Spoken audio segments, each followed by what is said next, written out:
본문은 이스라엘의 마지막 왕 호세아의 이야기인 동시리에 아수르에 의해 나라가 멸망하는 것에 대한 말씀입니다. 열왕기하를 계속해서 살펴보고 있는데요.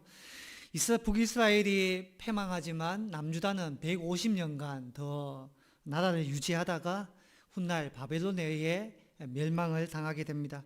멸망의 차이는 있지만 사실 이 두 나라는 원래 하나입니다. 과거 우리나라가 남북 없이 하나였던 것과 같습니다. 이 북이스라엘의 탄생의 배경은 통합왕 솔로몬이 범죄한 것으로 말미암아 이 나라가 나눠지게 되지요. 솔로몬이 초심을 잃지 않고 하나님을 경외하며 정치를 했다면 나라가 존속했겠지만 그가 훗날 우상숭배에 빠지게 됨으로 말미암아 이스라엘의 12지파 중에 10개의 지파가 북쪽으로 떨어져 나가면서 북이스라엘이 되고 유다와 가 남아가지고 이렇게 남유다로 세워지게 됩니다. 솔로몬의 실패를 반복하지 않으려면 신생 북이스라엘은 잘 해야 했습니다. 하나님을 경외하는 정치, 율법에 따른 정치가 이루어져야 되는데 그렇게 하지 못했어요. 초대왕 여로보암 때부터 빗나가기 시작합니다. 금송아지를 만들어 숭배하면서 이것이 너희를 구원한 너희 하나님이다. 사실은 우상숭배죠. 사실상 우상숭배입니다. 그 죄가 이스라엘 역사에서 끊임없이 이어집니다. 그 죄에서 나는 그 죄를 짓지 않았다라고 말할 수 있는 왕이 아무도 없을 정도로 하나같이 그 죄를 저질렀습니다. 아합 시대에는 한술 더 떠서 바알과 아세라 같은 온갖 우상들을 섬기기 시작했습니다. 나라가 잘 될 리가 없는 것이죠. 결국 우상 숭배의 죄로 말미암아 남유다보다 150년이나 일찍 멸망의 길로 가게 된 것입니다. 여러분, 나라가 망하면 참 비참해집니다. 과거 삼국시대 백제의 의자왕과 삼천궁녀 이야기가 있지 않습니까? 과장됐다는 말도 있지만 그 삼천궁녀가 절벽에다가 몸을 내던지잖아요. 나라가 망하니까 그런 일들이 벌어집니다. 계백은 전장터에 나가면서 자기 칼로 자기 아내와 자기 자식들을 죽이고 갑옷을 입습니다. 나라가 망할 것을 알고 있는 것입니다. 나라 망하면 내 아내, 내 아이들 당할 그 비참한 일 차라리 내 손에서 끝내고 싸우리라. 배수진을 치고 나아간 것이죠. 조선시대 말에는 일본 낭인들에 의해서 고종 황제의 명성황후가 왕궁에서 시해를 당합니다. 왕궁에서. 그리고 그 시신은 불에 태워져 모욕을 당하게 되지요. 마지막 왕 순종은 독살을 당했다라고 흔히 이야기를 합니다. 일반 백성들의 삶은 말로 다 알 수 없을 것입니다. 지금 우크라이나가 그렇지 않습니까? 불과 전쟁이 벌어진 지 일주일 정도밖에 되지 않았지만 벌써 수백만 명의 난민들이 발생했다라고 이야기를 해요. 오늘 본문에 나오는 북이스라엘도 별반 상황이 다르지 않습니다. 6절 말씀을 보세요. 같이 읽어보겠습니다. 시작. 호세아 제9년에 아수르 왕이 사마리아를 점령하고 이스라엘 사람을 사로잡아 아수르로 끌어다가 고산 강가에 있는 할라와 하볼과 메대 사람의 여러 고을에 두었더라. 고대 아수르 유적에 의하면 한 비문에 27,290이라는 숫자가 적혀 있는데 북이스라엘에서 끌려온 사람들의 숫자라고 이야기를 합니다. 아마도 학자들은 29,000이라는 이 숫자가 이스라엘의 상류층들만 계산되었을 것이다. 그러니까 상류층들만 끌려왔을 것이다 라고 봅니다. 훗날 남유다도 멸망을 당하는데 유력한 자들이 끌려가잖아요. 유력한 자들이. 왜 유력한 자들이 끌려가느냐? 그래야지 나라가 바로 못 쓰거든요. 힘 있는 사람들이 남아있으면 다시 뭉칠 수 있으니까 똑똑하고 힘 있고 능력 있는 사람들 다 잡아가는 겁니다. 다시 나라가 서지 못하게 하려는 것이죠. 그리고 그 비어있는 자리에 아수르의 여러 지역 사람들을 이주시킵니다. 24절 말씀을 볼까요? 시작. 24절입니다. 시작. 아수르 왕이 바벨론과 구다와 아와와 하막과 스발와임에서 사람을 옮겨다가 이스라엘 자손을 대신하여 사마리아 여러 성읍에 두매 그들이 사마리아를 차지하고 그 여러 성읍에 거주하니라. 아멘. 제국을 통치하는데 늘 걸림돌이 되는 것이 민족주의와 종교입니다. 그런데 이 두 가지가 결합하면 다스리는 자 입장에서는 아주 골치가 아파져요. 그래서 전통적으로 제국의 통치자는 그 민족이 뭉치지 못하도록 그 민족을 흐트러뜨리려고, 민족성을 흐트러뜨리려고 합니다. 종교도 말살하려고 합니다. 우리가 일제 지배를 받을 때도 마찬가지였어요. 창시 개명을 하고 역사를 왜곡하고 우리 민족성을 흐트리려고 하는 것입니다. 우리 종교도 무너뜨리려고 일본 불교를 가져오고 일본 기독교 조선 지부를 만들고 그렇게 해서 종교를 장악하고 민족성을 흐트러뜨리려고 하는 겁니다. 마찬가지예요. 아수르도 다른 민족을 이주를 시키는 겁니다. 그래서 그 북이스라엘 사람들과 통혼하게 만드는 거예요. 민족성을 흐트러뜨리려고 하는 겁니다. 그리고 종교도 무너뜨리려고 해요. 그래서 사마리아인이 생겨나죠. 이스라엘이라는 정체성이 약화된 사람, 율법을 모르는 세대가 일어나서 하나님 나라의 백성이 아니라 아수르라는 제국의 신민으로 살아가게 만드는 것입니다. 이것이 나라 잃은 자들의 서러움이에요. 자기 이름도 잃어버리고 다니엘 그것도 사실 자기 이름을 잃어버리잖아요. 북이스라엘의 지도자는 앞으로 벌어질 이와 같은 사태를 내다보지 못했을까요? 보지 못한다면 능력이 없는 장님과 다를 바가 없습니다.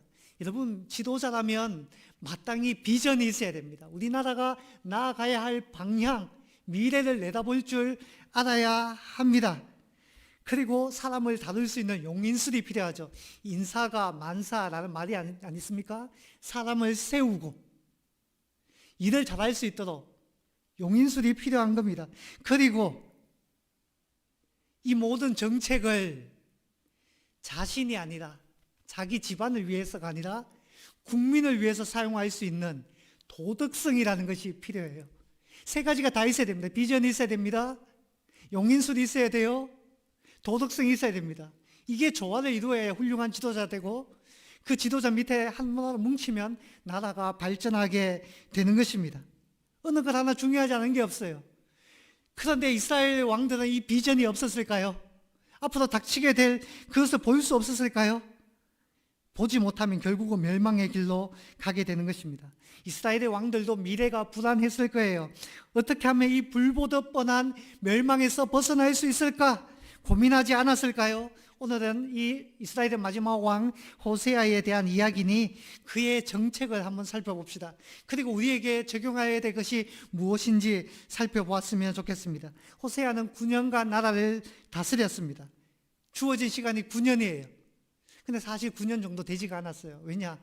9년 중에 3년은 아수르에 의해서 포위당했거든요. 실제로 정책을 펼칠 수 있는 시간은 한 6년 정도 되는 것 같은데 길다면 길고 짧다면 아무것도 하기 힘든 시간입니다. 그는 그동안 무엇을 했을까요? 첫째 우리가 기억해야 할 것은 오늘의 결과는 어제의 행위 덕분이라는 것입니다. 이 호세아는 이전의 왕들과는 다르게 잘못을 답습하지 않으려고 반전을 꾀했습니다. 자기 나름대로. 우리 2절 말씀을 같이 읽어볼까요? 2절 시작. 여호와께서 보시기에 악을 행하였으나 다만 그전 이스라엘 여러 왕들과 같이 하지는 아니하였더라. 아멘. 여러분 호세아도 악한 왕입니다. 그런데 하나님께서 뭐라고 평가하십니까? 그 이전의 왕들보다는 낫다. 상대적으로 낫다라고 말합니다. 그는 훌륭하다라고 말하기는 어렵지만 최악은 아니었어요. 그럼에도 불구하고 그에 대해 나라가 멸망합니다. 나름 좋은 정책을 시행했고 노력했다라고 볼 수 있는데도 그에 대해 나라가 망해요. 여기서 우리는 무슨 교훈을 얻을 수가 있을까요? 과거 경상고등학교 정문 옆에 아주 유명한 현수막이 걸렸습니다. 담임 목사님도 인용했지만 저도 지나갈 때마다 그 명문이 가슴을 쳤어요. 이런 글귀입니다. 오늘 걷지 않으면 내일은 뛰어야 한다. 지금 공부 안 하면 내일은 안 된다는 것이죠. 지금부터 공부하라, 이런 말입니다. 결과는 한순간의 노력으로 나타나는 것이 아닙니다. 그동안 꾸준히 쌓아와야 그것이 언젠가 결과로 나타나는 것이죠. 올림픽에 나간 선수가 요행으로 금메달을 딸 수는 없는 것입니다. 요행으로 보인다 할지라도 그것조차 그동안 수많은 땀방울을 흘렸기 때문에 그와 같은 행운이 주어지게 된 것이지, 요행이라는 것은 없는 것입니다. 인생을 마라톤으로 비유하면 오늘 걷지 않으면 내일은 뛰어야 되고, 그것을 반복하다 보면 결국은 결승점에 도달하지 못하게 되는 것입니다. 그런데 여러분, 부지런히 걸어야 되는데 쉬어버렸다면, 좀 더 자자, 좀 더 눕자, 졸음에 빠져버렸다면 어떻게 되겠습니까? 그것을 반복한다면 되돌리기에 너무 늦을 수가 있는 것입니다. 이스라엘은 너무 쉬어버렸어요. 거꾸로 너무 멀리 가버렸습니다. 거꾸로 하나님의 관역에서 너무 벗어나 버렸어요. 마지막에 왕 호세아가 나름대로 그것을 바로 잡으려고 자기 나름대로 노력했지만 역부족인 것입니다. 역부족. 우리 인생도 그렇습니다. 너무 망가지면 돌아오는 길이 너무 먼 거예요. 신앙도 그렇습니다. 코로나라는 상황에 따라, 그 여건에 따라 잠시 조심할 수 있고 머뭇거릴 수도 있겠지만 너무 멀리 가면 안 되는 거예요. 제 교육자들이 걱정되는 게 그런 겁니다. 혹시 너무 멀리 갔을까? 늘 염려가 되는 거예요. 바로 근처에 있으면 그래도 돌아오겠지 싶은데 이분은 너무 멀리 가지 않았을까? 과연 돌아올 수 있을까? 염려가 되는 겁니다. 오늘의 실패는 다만 오늘만 잘못해서 된 것이 아닐 수 있습니다. 그동안 꾸준히 쌓여온 적폐가 이제 드러날 수가 있는 거예요. 반면에 오늘의 성공은 오늘의 노력만으로 이루어진 것이 아니고 과거에 꾸준히 흘렸던 그 땀방울이 오늘 결과로 드러날 수가 있는 것입니다. 여러분, 그저 되는 것은 없는 거예요. 그러므로 오늘 걸어야 하는 것입니다. 오늘 하나님과의 관계를 바로잡고 오늘 신앙의 길을 뚜벅뚜벅 걸어가야 되는 겁니다. 아니면 내일 급해지는 거예요. 잘못하면 결승선이 도달하지 못하게 될지도 모르는 것입니다. 이스라엘의 멸망에서 우리는 그것을 배우게 되는 것입니다. 자, 두 번째, 갈대처럼 흔들리지 말고 거목처럼 뚝심 있게 행해야 된다는 것을 배웁니다. 그런데 호세아는 그렇게 하지 못했어요. 우왕좌왕했습니다. 우리 3절과 4절 말씀을 같이 한번 읽어볼까요? 3절 4절 시작. 아수르의 왕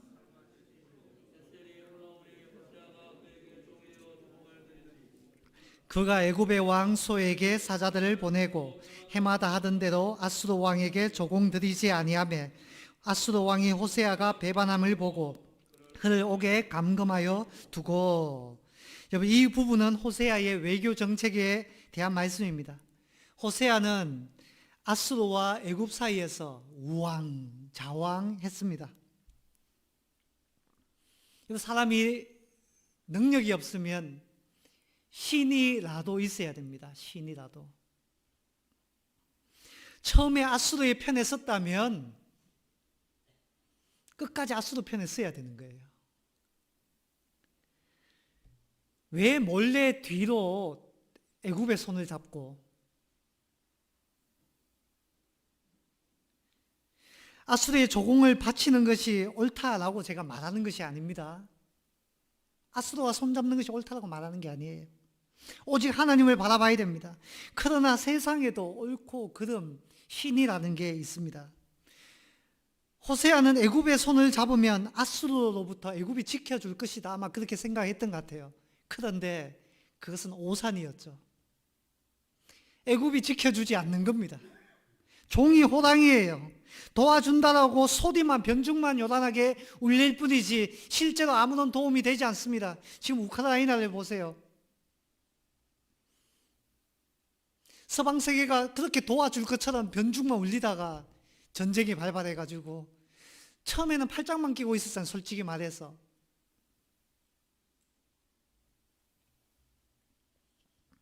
그나마 우크라이나가 싸우려고 막 애를 쓰니까, 그렇게 애를 쓰니까 가만히 있으면 안 되겠네 하고 도와준 것이지, 사실 처음에는 미국도 그렇고 팔짱만 끼고 있었잖아요.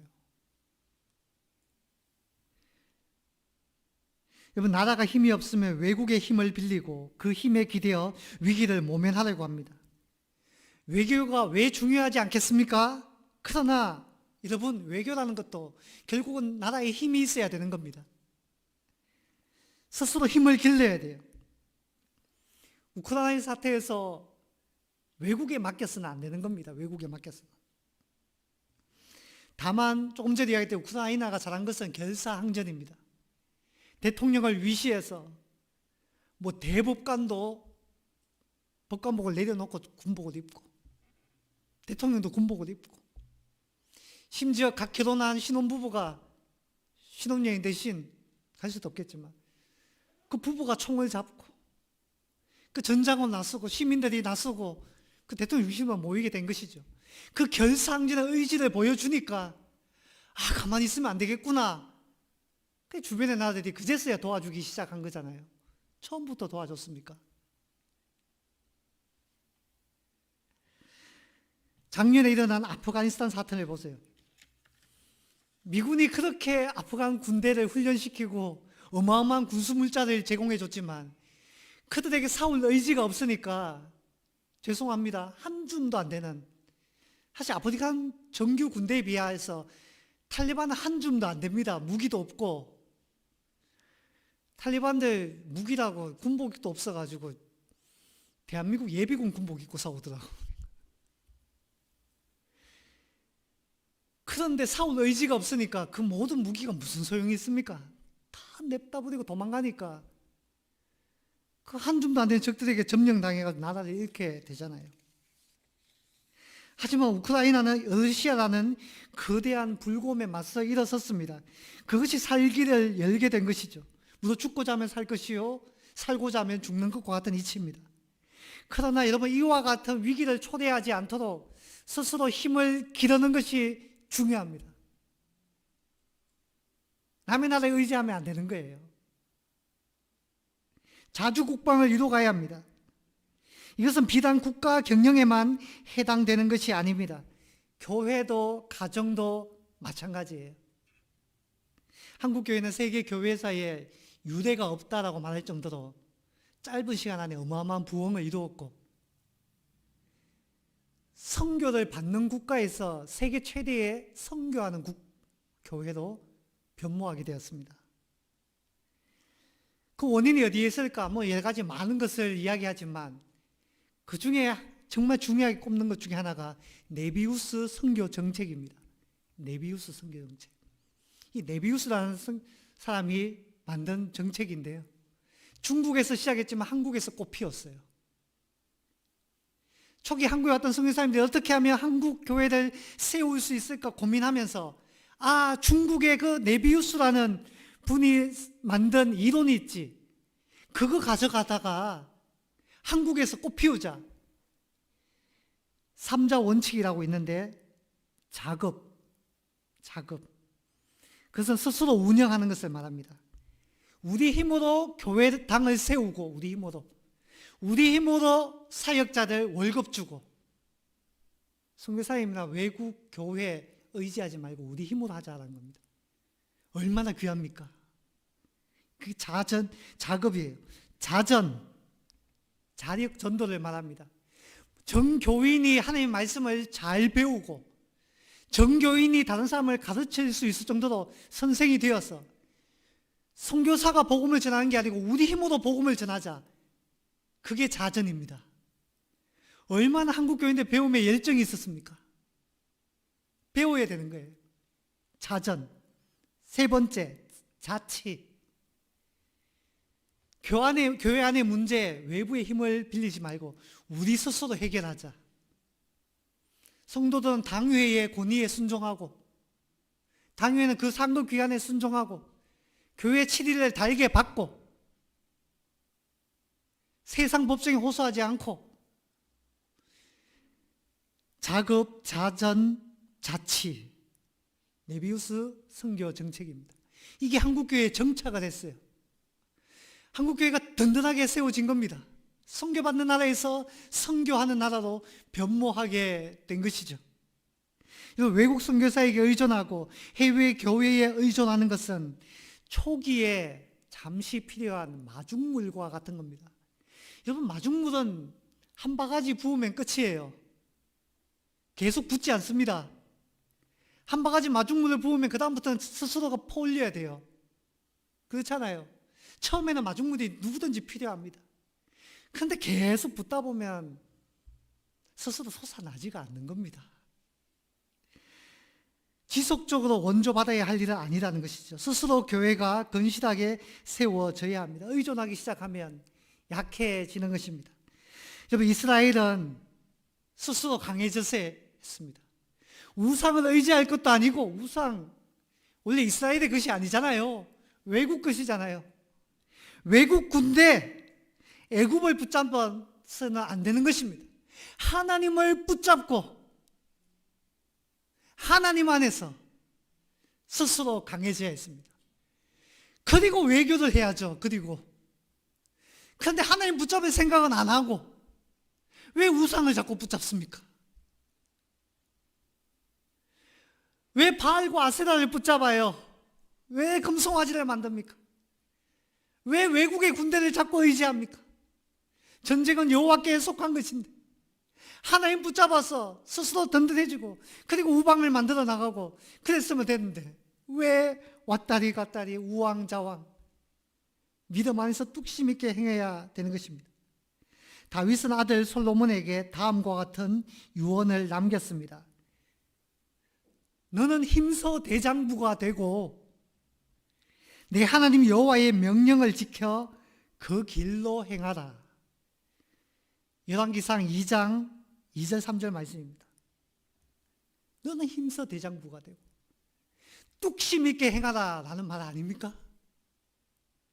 이곳저곳에서 들려오는 세상 소리에 갈대처럼 너는 흔들리지 말고 너는 대장부까지 뚝심 있게 하나님의 말씀을 붙잡고 살아라. 솔로몬이 처음에는 그렇게 했어요. 나이가 드니까 흔들리잖아요. 얼마나 안타까운 일입니까? 사랑하는 여러분, 우리는 어떻습니까? 뚝심 있게 하나님 바라볼 수 있기를 바랍니다. 대장부같이 나아갈 수 있기를 바랍니다. 셋째, 부정이 아니라 긍정적인 영향을 끼쳐야 합니다. 긍정적인 영향. 근데 이스라엘은 그렇게 하지 못했어요. 이스라엘은 롤 모델이 아니라 반면교사가 되었습니다. 반면교사. 여러분, 이것은 호세아의 정책이 아니라 북이스라엘이 남유다에 끼친 나쁜 영향력을 말하는 것입니다. 19절 말씀 같이 읽어보겠습니다. 시작. 유다도 그들의 하나님 여호와의 명령을 지키지 아니하고.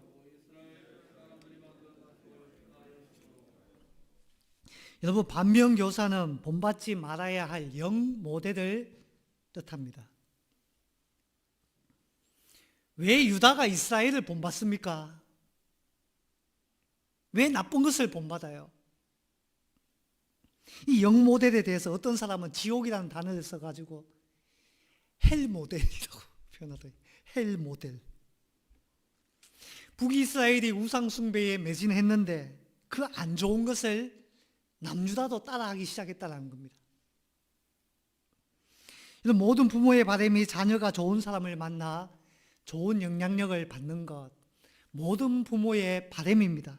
그래서 새해, 새 학기가 시작되면 혹은 새로 직장에 들어가면 부모님들 그렇게 기도하시잖아요. 기도 제목도 내놓고 만남의 축복을 주세요. 좋은 선생님 만나게 해주세요. 좋은 친구 만나게 해주세요. 좋은 상사, 동료 만나게 해주세요. 만남의 축복을 주세요. 좋은 영향력을 받아 좋은 사람이 되기를 바라기 때문입니다. 그런데 반대로 끔찍한 만남을 가진다고 생각해 보세요. 우리 애가 중학교 갔는데 친구들 사귀었는데 불량 학생이야. 맨날 담배 피고 술 마시고 그런 친구하고 어울려 다니면 어떻게 되죠? 같이 담배를 피게 되는 겁니다. 그런 친구들하고 어울려 다니기 시작하면 같이 술을 마시게 되는 거예요. 생선 가게에서 하루 종일 일하면 생선 냄새가 몸에 배는 것과 같은 이치입니다. 북이스라엘에 안 좋은 것을 남유다가 본받는 거예요. 북이스라엘의 아합이 통치할 때 남유다의 왕은 여호사밧이었잖아요. 여호사밧. 아합은 악했지만 여호사밧은 참 좋은 왕이었습니다. 그렇게 여호와를 경외하는 왕이었습니다. 그런데 두 사람이 사돈을 맺었어요. 어울리지 않은 조합이에요. 어떻게 그럴 수가 있을까요? 그래서 자식들이 어떤 일이 벌어집니까? 아합과 이세벨의 딸 아달랴가 남유다에 시집 와가지고 자기가 권력을 잡는데 왕자들의 씨를 말려버리잖아요. 그 많던 왕자들 다 쳐 죽이고 하나님께서 지켜주지 않았다면 씨가 말렸을 거예요. 요아스만 살아남잖아요. 요아스만. 나라가 절단날 뻔합니다. 하나님의 성전은 무너지고 바알과 아세라 숭배가 유다의 판을 치게 돼요. 북이스라엘의 나쁜 영향을 받은 것입니다. 여러분, 아이가 불량배의 영향을 받으면 부모님이 가만히 있습니까? 떼어놓게 되잖아요. 우리 애 나쁜 길로 따라가는데 내버려 둘 부모가 어디에 있습니까? 떼어놓으려고 하잖아요. 20절을 보세요. 결국 이스라엘은 패망의 길로 가는 겁니다. 남유다가 따라하니까. 여기 이스라엘이 망하는 데는 많은 이유가 있습니다. 17장 전체에서 41절이나 언급하며 기록하고 있습니다. 결국 그 원인은 하나님을 버리고 허무하게 우상을 숭배한 데에 있습니다. 하나님의 백성은 패망했고 번성했던 난공불락의 요새 사마리아는 높은 곳에 세워져서 난공불락이라고 불리었습니다. 그러나 결국 사마리아는 함락되고 세속의 도시가 되었으며 이방인이 모든 승리를 취한 것처럼 보이는 그런 끔찍하고 잔인한 세상이 도래했습니다. 그러나 여러분 기억하십시오. 저는 언제나 희망을 이야기하고 싶습니다. 하나님이 계시는 한 희망은 언제나 있습니다. 본문도 마찬가지예요. 하나님은 죽지 않았다라고 이야기를 합니다. 우리는 망할지언정 하나님은 망하지 않기 때문이죠. 멸망의 넓은 길에서 돌이켜 구원의 좁은 길로 들어서면 언제나 하나님의 그 생명의 등불이 우리 발밑을 비추어 주시는 것입니다. 27, 28절 말씀을 같이 읽어보겠습니다. 27, 28절 시작. 아수르 왕이 명령하여 이르되 너희는 그곳에서 사로잡혀온 제사장 한 사람을 그곳으로 데려다가 그가 그곳에 가서 거주하며 그 땅 신의 법을 무리에게 가르치게 하라 하니 이에 사마리아에서 사로잡혀간 제사장 중 한 사람이 와서 베델에 살며 백성에게 어떻게 여호와 경외할지를 가르쳤더라. 아멘. 무슨 내용인가 하면요, 사마리아 유력한 자들은 이방인의 땅으로 끌려가고 이방인들은 사마리아에 이주해 왔잖아요. 이방인들이에요. 이 이방인들이 율법을 모르니까 경거망동하는 겁니다. 경거망동. 그래서 하나님께서 치셨어요. 어디 감히 여기는 내가 선택한 내 나라고 내 백성이 사는 내 나라인데 어디 경거망동. 하나님께서 치신 겁니다. 이방인들이 들어왔어도 그곳의 주인은 여전히 하나님이십니다. 우리의 형편 사정이 어떠하든지 간에, 우리가 거하는 곳이 어떤 곳이든지 간에 그곳의 주인은 하나님이십니다. 이방인들이 개성군처럼 임했지만 하나님의 말씀에 복종해야만 하는 것입니다. 그러니까 문제가 생겼다 해서 이래도 있으면 안 되겠습니다. 왕이시여 해결해 주십시오. 그러니까 아수르 왕이 그곳에 통치하시는 분이 하나님이니까 하나님의 말씀을 가르쳐야겠다 해서 사마리아에서 사로잡혀온 자들 중에 한 사람, 제사장을 세워가지고 사마리아로 급파한 겁니다. 그 사람들 잘 모르니까 율법 잘 가르쳐서, 하나님의 말씀을 잘 가르쳐서 사고가 생기지 않도록 해라. 그래서 제사장이 와서 아무것도 모르는 백성에게 율법을 가르치는 겁니다. 하나님의 말씀을 가르치는 거예요. 그래서 그들이 비록 사마리아인이지만 하나님의 말씀을 그래도 온전하지는 않지만 붙잡고 살아가도록 만든 것입니다. 아니면 그 사람들은 완전히 이방인들이 되었을 거예요. 하나님께서 당신의 백성을 놓지 않으신 겁니다. 이와 같은 일을 통해서 당신의 백성을 다시금 가르치고 세워 나가시는 것입니다. 비록 사마리아 사람은 바뀌고 인종도 달라지지만 하나님의 말씀은 변하지 않습니다. 주인은 여전히 하나님이십니다. 훗날 이 사마리아의 수가성에서 한 여인이 예수님을 만나잖아요. 그리고 이 수가성 여인이 마을로 돌아가서 그 마을 주민들에게 전도를 하고 그 마을 주민들이 예수님을 만나서 구원받는 역사가 일어나잖아요. 그리고 복음은 예루살렘에서 온 유대와 사마리아로